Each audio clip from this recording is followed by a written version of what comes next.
Hello friends, I am doctor Ajay Kothari. आज का केस study है एक यंग पेशेंट के बारे में। इनका नाम है मिसेस अर्चना गवली और इनका एज है 42 इयर्स। जब हमने इनका सर्जरी किया था इनका एज था 40 इयर्स। 1.5 साल पहले हमने इनका सर्जरी किया था और जब ये हमारे पास आई थी तब ये स्ट्रेचर पर आई थी। मतलब इनको खड़ा रहना चलना ये बिल्कुल पॉसिबल नहीं था क्योंकि इनका L4 और L5 वर्टेब्रा स्लिप हो गया था और वहां नर्व दब रही थी उनकी। 1.5 साल पहले मैंने सर्जरी किया, इनका लंबर डिकम्प्रेशन किया और वहां पे मैंने फिक्सेशन किया था और आज ये 1.5 साल के बाद कोई दिक्कत नहीं है। बस डॉक्टर आपने बोला था 1 साल के बाद आके जाना, इसलिए मिलने आए हैं, कोई दिखाने नहीं आए। तो इनसे समझ लेते हैं कि इनका तकलीफ क्या था और अभी कैसे लग रहा है इनको। बोला था। नमस्कार डॉक्टर साहेब। काय नाव आपलं, कुठे राहता आपण? अर्चना अण्णासाहेब गवळी। बोला।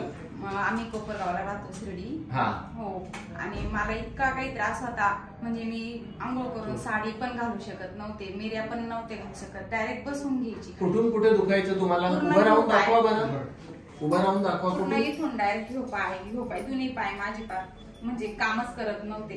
अच्छा। हो, आणि मला खाली पण बसता येत नव्हतं, चालता फिरता काहीच येत नव्हतं। खूप दवाखाने केले, काहीच फरक नाही पडला। पण तुमच्याकडे आल्यानंतर तुम्ही माझं ऑपरेशन केलं, मी इतकी क्लिअर झाले, मला म्हणजे कशाच दुखणं नाही राहिलं आता। मग नवीन मला जीवनच भेटलं। अच्छा, नवीन जीवन भेटलंय आता। हो। अरे वा, तुम्ही काय सांगू इच्छिता?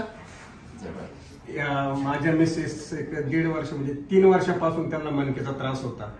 आम्ही आमच्या भागामध्ये भरपूर डॉक्टर वगैरे बघितले, त्या डॉक्टरला दाखवलं, काही आयुर्वेदिक बघितले, काही ते आपले थोडेसे हे करणारे बाहेरचे असतात, सगळे प्रयोग आम्ही केले आणि 2-2.5 लाख रुपये आम्ही खर्च केला डॉक्टरांनी घेण्याच्या अगोदर। पण त्यानंतर तिला तर असं एक 10 पावलं सुद्धा चालता येत नव्हतं। 10 पाऊल, 5 पाऊल चालली बसून घ्यायची, नंतर तर आंघोळ करून साडी नेसेपर्यंत उभं राहता येत नव्हतं। आम्हाला अजय सरांचं एकदम व्यवस्थित वाटलं, त्यांनी आम्हाला जे मार्गदर्शन केलं आल्या त्या मार्गदर्शनावरच माझी मिसेस म्हणणे मला ऑपरेशन जे करायचं तर ते अजय कोठारी सरांकडे करायचं आणि त्याप्रमाणे आम्ही 2-3 दिवसामध्ये लगेच सरांची डेट घेतली। सरांनी ऑपरेशन केलं आणि ऑपरेशनच्या दुसऱ्याच दिवशी माझ्या मिसेसला त्यांनी लगेच चालायला लावलं। ती त्याच वेळेस ती योग्य प्रकारे चालले, डॉक्टरांनी सांगितलेले नियम फॉलो केले आणि आज ती एकदम व्यवस्थित तिचं काम करू शकते, स्वतःचं काम। काय कामं करता तुम्ही घरात? मी सर्व कामं करते, म्हणजे धुणं, भांडी, स्वयंपाक, सर्व शेतातली सुद्धा थोडी कामं करते। शेतातली पण कामं करता, धुणी, भांडी, झाडू, पोछा सगळी कामं करता? हो, सगळी कामं करते। असं एकही काम नाही खाली मांडी घालून बसते, 2 पायावरती सगळं बसते? हो।